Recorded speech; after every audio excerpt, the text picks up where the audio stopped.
Сәлем, менің есімім Салтанат Мұрадова. Мен психолог, сексолог маманымын, және бүгін өзімнің психологияда қалай бастағанымды, сол жолымды айтып бергім келеді. Себебі көбісі осы нәрсені естімей, білмей, как будто мықты психолог болып, оңай бола қалу, немесе кейбіреулер наоборот қиындатып жібереді. Ойбай, психолог болу оңай емес, мен әлі жақын арада жақсы психолог болмаймын деген сияқты. Жалпы осындай из крайности в крайность неше түрлі ойлар болмас үшін мен как она есть өзімнің жолымды айтып бергім келіп тұр. И может быть біреулерге бұл шабыт берер, біреулерге кейбір нәрселеріне, кейбір сұрақтарына жауап берер. Сондай ниетпен бұл видеоны жазып жатырмыз.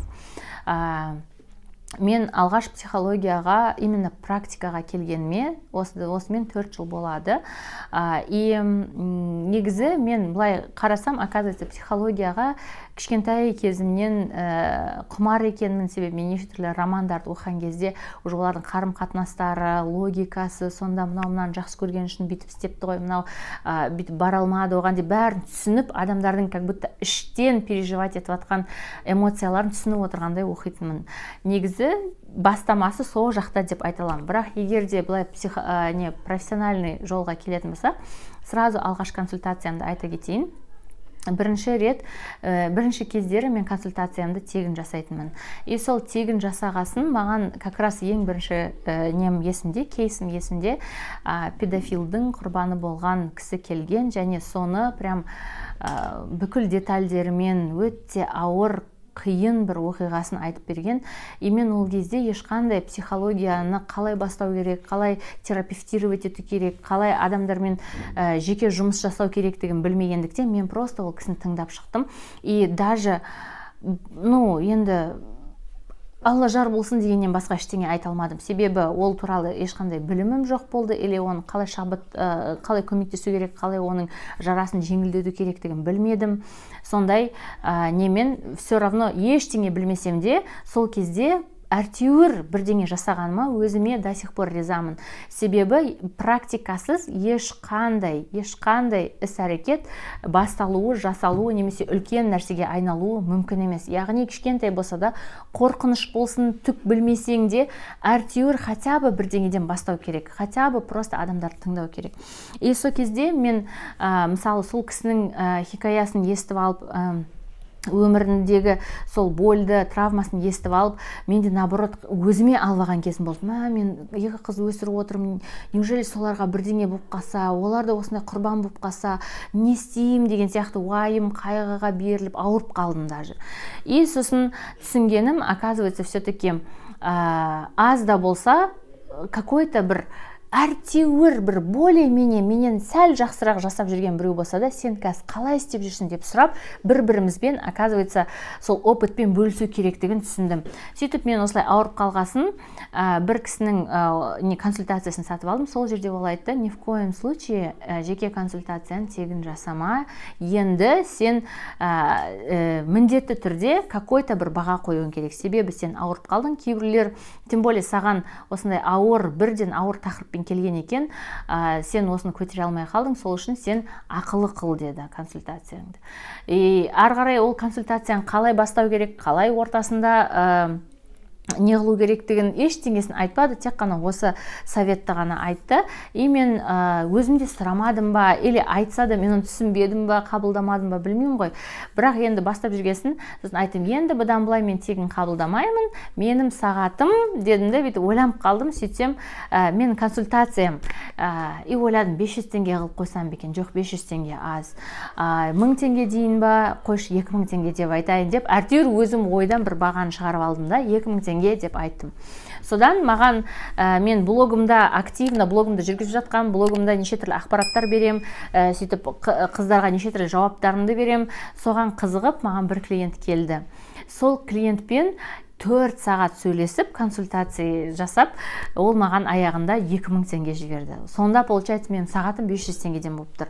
И жаңағы сонша еңбек жасағаннан кейін, опять же, мен 100% оған көмектестім или какой-то бір андай дұрыс бірдеңе жасадым деп айта алмаймын. Бірақ ол кісі соңында все равно Салтанат, мен сенімен сөйлескенімнен ақ, бөліскенімнен ақ жеңілдедім, себебі мен саған ешкімге айта алмайтын нәрселерді айттым, рахмет саған деп сөйтіп риза болып кетті. Мен түсінгенім, оказывается, 2000 теңге ол консультация деп емес, 2000 теңге сағатына деп айту керек екен. Себебі адамдарды шектемесең, 3 сағатта, 5 сағатта, 8 сағатта, то есть біз ана кісіні тоқтатпасақ, ол 8 сағатқа дейін отыра беретін адам еді. И мен айттым, значит, мен сағаты 2000 теңге деп айтсам, олар, может быть, өздерін кішкене бітіп ретке келтірер, уже ақшасына қарай есебін алар деп ойладым. Содан кейін келесі нелерге, клиенттеріме 2000 теңге сағаты деп айтатын болдым. И содан кейін, мысалы, менімен 2 сағат отырады, 4000 теңге, 3 сағат отырады, 6000 теңге беріп, сөйтіп кететін клиенттер пайда болды. Сөйтіп арасында бірнеше клиент, қазір есімде жоқ саны, примерно какое-то количество клиентов 2000 теңгеден сағатына қабылдадым. Бір кезде клиенттердің бәрі таусылды. Сол 2000 теңгеден блогым кішкентай, енді бастап келе жатқан бірнеше жүз адам ғана. И сөйтіп бүйтіп айттым. Так, дедім, негізі маркетинговый ход жасадым. Мысалы, допустим, 30 октябрьге дейін менің жеке консультациям 2000 теңге сағаты, одан кейін 5000 теңге болады деген сияқты. Просто сондай ажиотаж туғызу үшін, адамдарды бүйтіп подстегивать ету үшін мен бағамды өсірем деп шештім. Но іштен ол бағаға әлі дайын болмадым. И сөйтіп адамдар оны естіді де, жарайды деп, сөйтіп маған көп адамдар келіп кетті 2000 теңгеден. Сөйтіп, жаңа белгілі дедлайнға келдік. Мен айтқан, мысалы, 30 октябрь деген сияқты бір неге уақытқа келдік. Сол кезде уже все, мен арғарай, менің мынандай принципім бар, айтсаң, сол сөзіңде тұру керек деп. Сол уақыттан бастап сағатым 5000 теңге болды. Бірақ өзім ол бағаға дайын болмағандықтан қайтадан жаңағы мықты келе жатқан клиент потогы тоқтап қалды. Но менің бір жақсы жерім, мен түсіндім, мен ертең сағатын 5000 теңге десем, значит, все-таки мен качественный бірдеңе беруім керек. 2000-ға мен кішкене более-менее білгенімді, естігенімді, советімді, дұрыс болса да бірдеңе жасағанымды мен бүйтіп өткізе алсам, демек 5000 теңге дейтін болсам, 5000 теңге төлеп келетін адам бір какой-то сапа күтеді. И осы уақытқа дейін жинаған бүкіл ақшамды алып, мен именно өзіме ұнайтын психологтардан консультация, супервизия, сабақ, сондай нелер білім алып жүрдім. Сөйтіп соның арқасында мен 5000 теңгеге келген кезде, 5000 теңгеге дайын емеспін деп жүргеннен кейін, уже 5000 теңгеге келген кезде мен уже белгілі техникаларды үйреніп алдым, 1-2, қалай бастаймыз, қалай ортасында проработка жасаймыз, қалай аяқтайтынымызды уже сондай менде бір система пайда болды. Сол жүйені мен өзіме отырғызып алдым да, и уже смело басқа адамдарға, так, енді сағатым 5000 теңге, бірақ белгілі бір жүйемен, белгілі бір методикамен деп сөйтіп сата бастадым. Арасында 1-2 адам келе бастады, одан кейін олар нәтиже көргесін сарафанный радиомен тарап тағы да клиенттер келе бастады. И сөйтіп ең көп қабылдаған клиент қабылдаған бағам негізі 5000 теңге болды. Бір жазда, если қателеспесем, 500-дей адам қабылдаған шығармын, күніне 4-5 адамнан.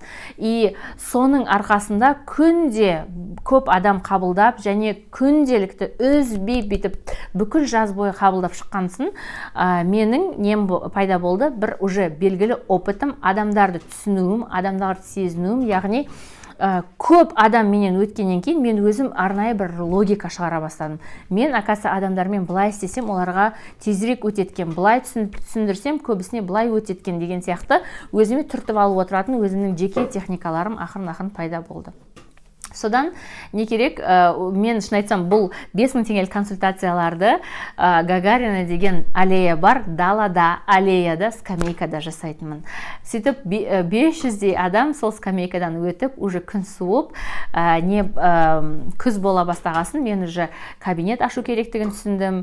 Алдымен ең простой, кішкентай жерде арзан кабинет аштым. Сол жерге 5000 теңгеге ең арзан креслолар қойдым. Күйеуім маған өз қолымен журнальный столик жасап берді. То есть алғаш кабинетім сондай болды.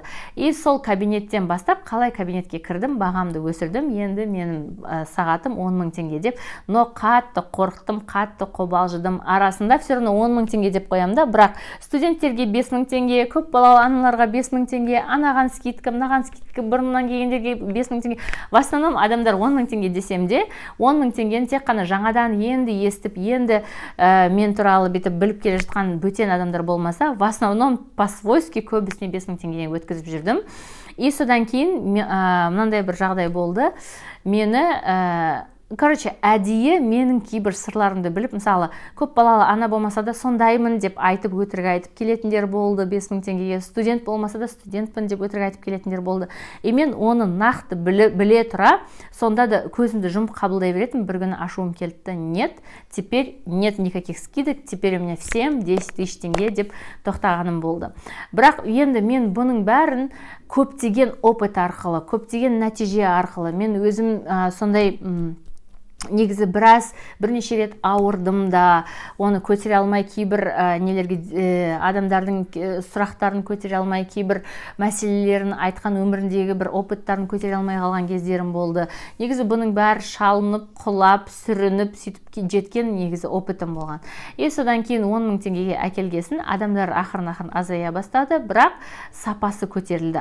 Маған келетін адамдардың сапасы көтерілді. Содан кейін уже арғарай мен уже 10 000 теңгеден кейін сразу 20, 30, 40, 50 арғарай өсіп кете берді. Бірақ оны қалай жасағанымды мен уже белгілі бір техникамен жасадым. Ол туралы мен өзімнің психологтарға арналған курсымда бөлісетін боламын.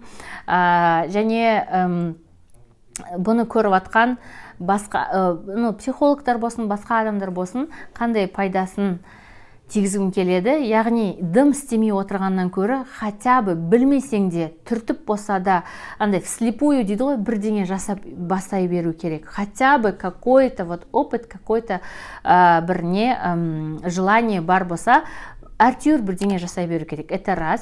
Во-вторых, бағадан қорықсаң, қазір уже есть четкие проработки, которые помогут тебе поставить нужную цену.